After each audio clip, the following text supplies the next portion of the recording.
Salamu alaykum wa rahmatullahi wa barakatuh. Wa alaykum salaam. Bwana, ndugu zangu karibuni sana. Naam. Karibuni, hapa ndo nyumbani.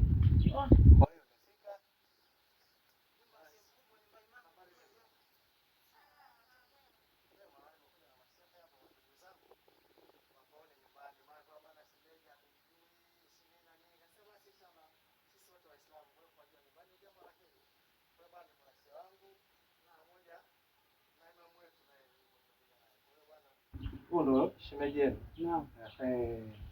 Shemeji yenu na hapa ndo nyumbani. Kwa hiyo ndugu zangu karibuni sana. Asante. Karibuni sana.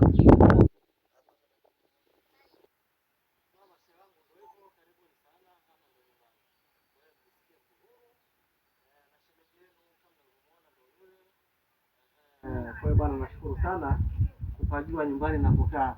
So kesho napata matatizo, mnashia bana, shehe wetu bana nakaa wapi? Hamjui napokaa. Kwa hiyo nashukuru lillahi alhamdu, mmefika nyumbani. Inshallah, karibuni. Nashukuru sana. Karibuni sana. Mwezi mtukufu wa Ramadhani huu umekaa wazi mbele ya hadhara za watu. Unakunywa maji Ramadhani. Kwa imani ya Kiislamu na dini tukufu. Tembee shemeji. Au sasa macho. Ndugu yangu, nimeshaongea sana. Wewe umetuma umeandika. Hapana, sina maana hiyo, lakini kimaji na dini ya Kiislamu haipasi kwa hivyo. Yaani mume wangu mwenyewe tukashanipigia makelele ameshinda. Yaani mume wangu tu amenishinda. Mbona nchi aibu? Ongea kama nani? Mbona nchi aibu anakuelekeza jambo la heri, lakini mbona kwa hivyo? Nimeleta wageni kwa heri, lakini mbona kwa hivyo? Sio shemeji, ndio. Mchana, unafikiri gani sasa? Subhanallah. Inna lillahi. Mchana, unafanya kitu gani mke wangu Mchana. Sio wangu anafanya mbele za watu. Sheikh. Sasa mbona unaondoka imamu? Acha tu kwako. Kwa watu tena. Sheikh, naomba simame ndugu yangu. Chapa kamera.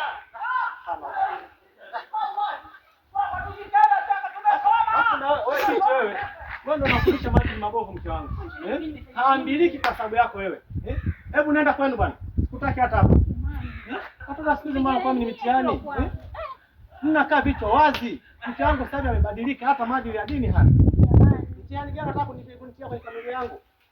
Ondokaga bwana. Sheikh. Hapa kwa. Wewe mtihani sana na Sheikh ndio wapi?